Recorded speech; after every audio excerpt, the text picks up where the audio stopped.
Alors, salam rahim. Et donc, chers étudiants, chères étudiantes de la filière SMAS 3, salam alaikum wa rahmatullah.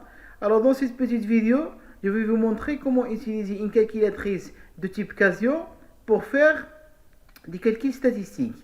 Et exactement le calcul de la moyenne, la variance et l'écart type pour une variable quantitative. Alors voilà, je commence ici par le premier type des calculatrices de type Casio. Alors j'ai ici une calculatrice à gauche de couleur verte et une calculatrice à droite de couleur bleu foncé.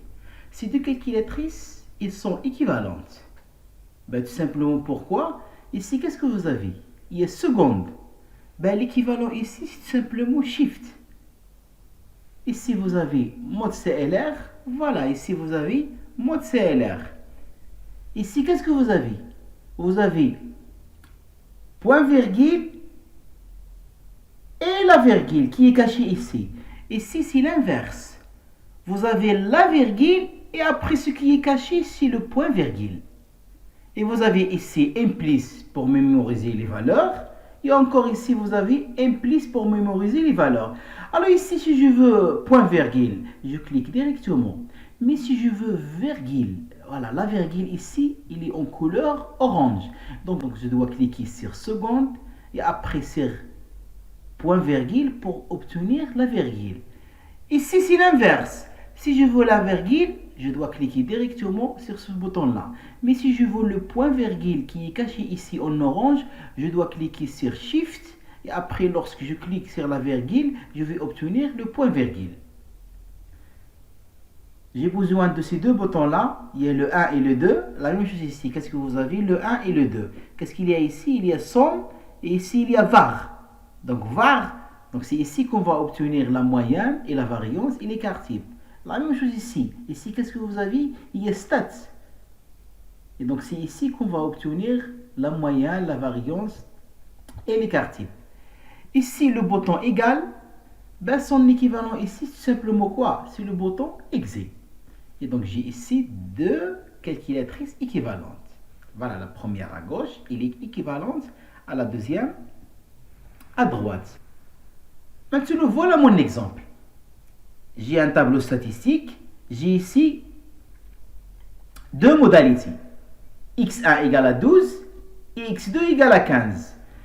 L'effectif n1 égale à 1, associé à la première modalité. Et l'effectif n2 égale à 4, associé à la deuxième modalité. Alors, comment trouver ici la moyenne, la variance et l'écart type? Et au début, comment enregistrer ces données-là dans la mémoire de ces deux calculatrices-là? Alors, la première des choses, je dois passer en mode statistique dans ces deux calculatrices-là. Donc, il suffit de cliquer sur mode. Donc, voilà, je clique ici sur mode ou bien ici sur mode. Donc, voilà le mode CLR. Elle est là et elle est là. Si je clique sur ce bouton-là, et c'est le même bouton, qu'est-ce que je vais trouver? Je vais trouver trois choix. 1, 2 et 3. Moi, je vais choisir 2. Qu'est-ce que ça veut dire 2? C'est statistique, descriptif, univarié. Et donc voilà, je vais cliquer sur 2. Ça y est, maintenant, je suis en mode statistique et exactement la statistique descriptive univariée. Maintenant, comment stocker mes données dans la mémoire de ces deux calculatrices-là? Qu'est-ce que je vais faire? Voilà la modalité 12. Donc, je vais faire 12. Point virgule, je clique sur l'effectif 1 et je mets implice. Et donc, voilà. La première ligne, elle est enregistrée. Maintenant, la deuxième ligne, la même chose ici. 15, 4. Donc, 15, point virgule, 4 et implice, mémoriser. Voilà, ça y est, j'ai mémorisé les données dans mes deux calculatrices-là. Et je signale toujours ici, qu'est-ce que je dois faire? C'est point virgule. Voilà, ici, point virgule, ici, point virgule. Alors, ici, j'ai automatiquement point virgule. Donc, si je clique sur ce point-là, je vais obtenir point virgule. Mais ici, mon point virgule, voilà, elle est là. Elle est cachée derrière la virgule. Et donc, je dois utiliser Shift. Et lorsque je clique sur virgule, je vais obtenir mon point virgule. Donc, toujours, je dois cliquer sur point virgule pour passer de la modalité l'effectif.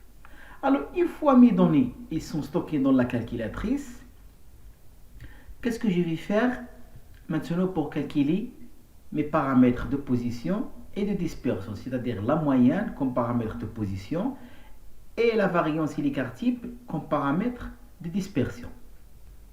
Donc voilà, si je clique sur seconde ou bien shift, donc ça dépend, est-ce que c'est la première calculatrice à gauche ou bien la deuxième à droite, je clique sur shift seconde, lorsque je clique sur 1, qu'est-ce que je trouve? Plusieurs choix. Si je clique sur le choix 3, et donc je mets égal ou bien point exe, qu'est-ce que je vais obtenir? N, l'effectif total. Et donc voilà, l'effectif total, c'est quoi ici? C'est la somme des effectifs. 1 plus 4, ça donne 5. Et donc voilà, je vais obtenir l'effectif total.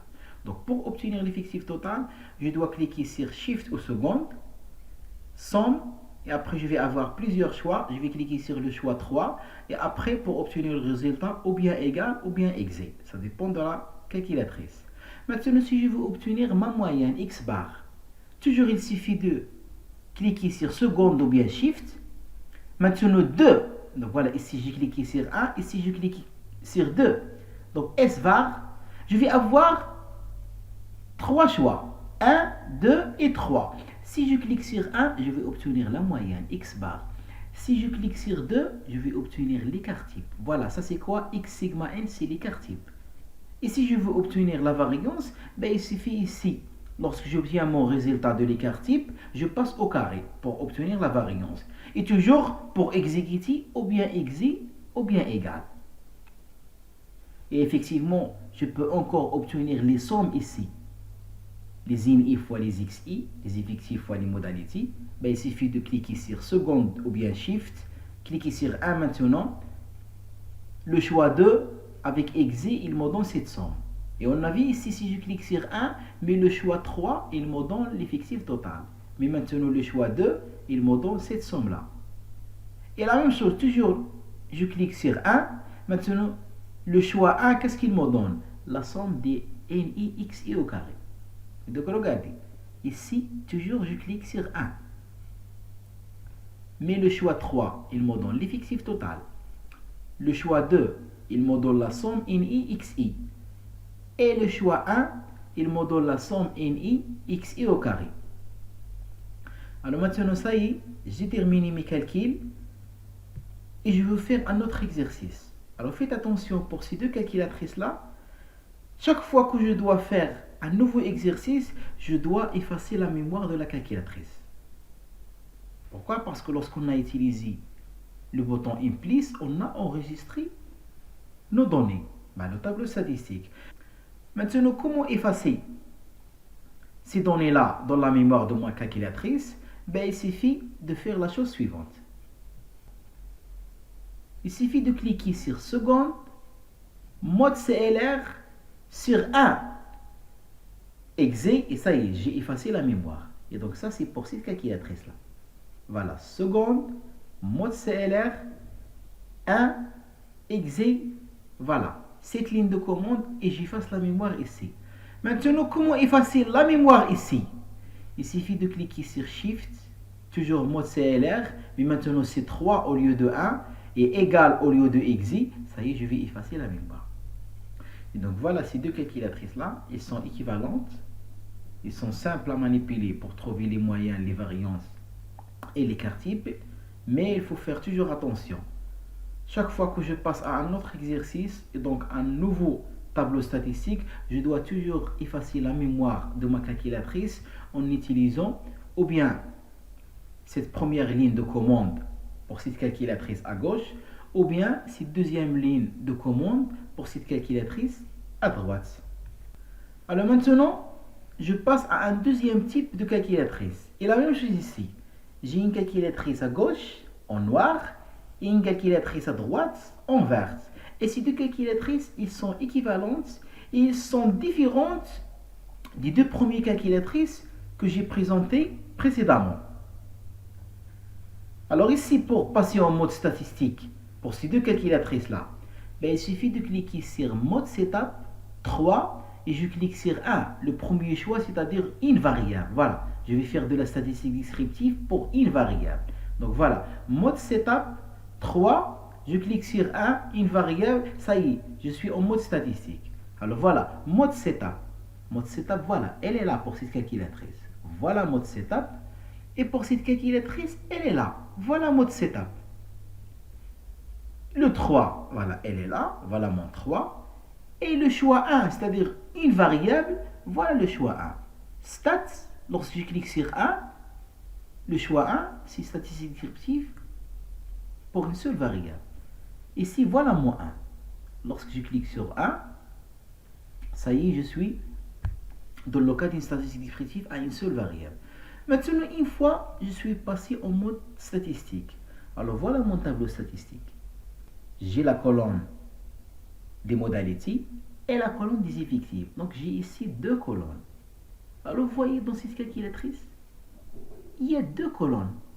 Mais il y a seulement la colonne des XI, les modalités. Il n'y a pas ici la deuxième colonne des effectifs. Et donc, je dois montrer, voilà, la colonne des effectifs qui est notée dans la calculatrice FREC. Mais qu'est-ce que ça veut dire FREC? Ce n'est pas la fréquence, c'est les effectifs, les INI. Donc voilà, FREC, c'est les INI. Et donc voilà, lorsque je passe au mode statistique, je trouve ici une seule colonne seulement. C'est la colonne des XI, les modalités. Mais si je veux avoir la deuxième colonne des effectifs, je dois faire cette ligne de commande. C'est-à-dire, je dois faire apparaître cette deuxième colonne. Pourquoi? Parce que lorsque je passe au mode statistique, j'ai une seule colonne, c'est la colonne des variables, les XI, les observations, ou bien les modalités. Alors, comment montrer cette deuxième colonne-là? Il suffit de faire cette ligne de commande. Je clique sur Shift, mode Setup, je clique sur ce grand bouton-là et exactement la flèche en bas. Voilà le grand bouton, le grand cercle. Elle est là, ou bien elle est là. Si je clique sur cette flèche-là en bas, voilà, il y a une flèche à droite, flèche à gauche, flèche en haut et une flèche en bas. Je clique sur la flèche en bas, je clique sur 4 et lorsque je clique sur 1, exactement, je vais faire apparaître cette deuxième colonne. Ça y est, maintenant, une fois j'ai mis deux colonnes, la colonne des modalités et la colonne des effectifs, qu'est-ce que je vais faire? Je vais faire entrer mes données. Alors, de la manière suivante, je clique sur 12 et je mets égal au XI. Lorsque je mets égal au XI, ça y est, mon 12, elle est là. Et après, ça y est, qu'est-ce que je vais faire? Je vais me déplacer dans ce tableau-là à l'aide de ces flèches-là. Lorsque je me déplace ici pour écrire l'effectif NA égale à 1. Et je clique sur XI ou bien égal pour mémoriser la valeur. Ensuite, je me déplace ici avec cette flèche. Elle est là. Je me déplace à cette place. J'écris 15 et je clique sur XI ou bien égal pour enregistrer la valeur. Et il me reste finalement le N2 égale à 4. Je me déplace avec cette flèche ici. Je clique sur 4. Je clique sur XI ou bien égal pour stocker la donnée 4. Alors ça y est, finalement, j'ai stocké mon tableau statistique dans cette calculatrice-là. Mais je signale une chose très importante. L'avantage de ces deux calculatrices-là qui contiennent des colonnes par rapport aux deux premières calculatrices que j'ai présentées, c'est que pour ces deux calculatrices-là, je n'ai pas besoin d'effacer la mémoire à chaque fois où je passe à un autre exercice. Lorsqu'ici, vous cliquez sur On, c'est-à-dire ça y est, la calculatrice elle est éteinte, ça y est, lorsque je passe à un deuxième exercice, automatiquement la mémoire elle est effacée ici. Et encore, la mémoire elle est effacée ici. Et donc, je n'ai pas besoin ici, à chaque fois lorsque je passe d'un exercice à un autre, d'effacer la mémoire de ces deux calculatrices-là. Et donc, voilà son avantage par rapport aux deux premières calculatrices. Maintenant, ça y est, une fois j'ai signalé, ou bien j'ai stocké les données, ben, qu'est-ce que je dois chercher maintenant? Les paramètres de position et de dispersion, c'est-à-dire la moyenne, la variance et l'écart type. Et je peux encore chercher quelques sommes liées aux effectifs. Alors voilà. Si je clique sur Shift ou bien seconde, ben c'est la même chose. Je clique sur 1, Stats, je vais avoir plusieurs choix. Je vais avoir 1, 2, 3, 4 et 5. Lorsque je clique sur 5 et 1, j'obtiens l'effectif total. Lorsque je clique sur 5, mais maintenant 2, j'obtiens la moyenne, X bar. Lorsque je clique sur 5 et 3, j'obtiens l'écart type sigma. et je passe au carré pour avoir la variance. Maintenant, je ne vais pas cliquer sur 5 ici. Je vais cliquer sur 4. Le choix 4.